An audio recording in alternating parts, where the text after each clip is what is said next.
Hi students, இப்போ நம்ம kids globe இன்ஸ்டியூட்டில் abacus and speed maths level exam last month தான் கம்ப்ளீட் ஆச்சு. ஸோ இப்போ பிப்ரவரி எக்ஸாம் 2025க்கான அட்மிஷன் வந்து ஓப்பன் பண்ணியிருக்கோம். ஸோ இது போத் உங்களுக்கு online and offline classes also available. So அதனால நீங்கள் எந்த பிளேசஸில் இருந்தாலும் ப்ராப்ளம் கிடையாது. ஸோ நீங்கள் ஆன்லைன்லேயே கிளாஸஸ் அட்டன் பண்ணிக்கலாம். அண்ட் தென் எக்ஸாம்ஸ் ஆல்சோ உங்களுக்கு ஆன்லைன்லேயே நம்ம கண்டக்ட் பண்ணுவோம். ஸோ அபாக்கஸ் பார்த்தீங்கன்னா நீங்கள் 6 இயர்ஸ்லேருந்தே ஜாயின் பண்ணலாம். ஓகேவா?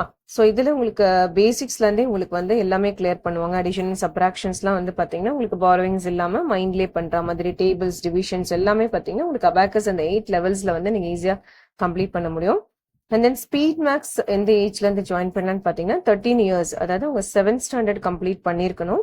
ஸோ பிகாஸ் இது வந்து பார்த்தீங்கன்னா உங்களுக்கு ஹையர் நம்பர்ஸை ஷார்ட்கட் டெக்னிக்ஸ் நம்ம டீச் பண்ணுவோம். இதில் டோட்டலாக உங்களுக்கு 3 லெவல்ஸ் இருக்குது ஸ்பீட் மேக்ஸில். ஸோ இது நாட் ஒன்லி உங்களுக்கு வந்து 7th ஸ்டாண்டர்ட் மட்டும் இல்லாமல் உங்களுக்கு எந்த ஹையர் கிளாஸஸ் இருந்தாலுமே இந்த கிளாஸஸ் வந்து நீங்கள் அட்டன் பண்ணிக்கலாம். இது உங்களுக்கு ஈவன் டிஎன்பிஎஸ்சி எக்ஸாம்ஸ்க்கு ஆல்சோ இந்த டெக்னிக் வந்து ஹெல்ப்ஃபுல்லாக இருக்கும். ஓகேவா? ஸோ அதனால ஜாயின் பண்ணணும்னு நினைக்கிறவங்க இந்த மந்த் செப்டம்பர் 30க்குள்ள அட்மிஷன் பண்ணிருங்க. ஸோ அதுக்கு அடுத்த மந்த் பார்த்தீங்கன்னா உங்களுக்கு அட்மிஷன்ஸ் இருக்காது. பிகாஸ் இது வந்து 6 months ஒன்ஸ் எப்படி ஹிந்தி எக்ஸாம்ஸ் நீங்கள் எழுதுறீங்களோ சேம் லைக் அபாக்கஸ் எக்ஸாமும் எவ்ரி 6 months ஒன்ஸ் நம்ம கண்டக்ட் பண்ணுறோம். பிகாஸ் அதுக்கான ப்ராக்டிஸ் டைம் வேணும் அப்படின்றதுனால உங்களுக்கு நீங்கள் இந்த மந்த்க்குள்ள அட்மிஷன் பண்ணிடுங்க. ஸோ இது ரிலேட்டடாக வேறு ஏதாவது டவுட்ஸ் இருந்ததுனால கமெண்ட் பாக்ஸில் கமெண்ட் பண்ணுங்க. ஓகே.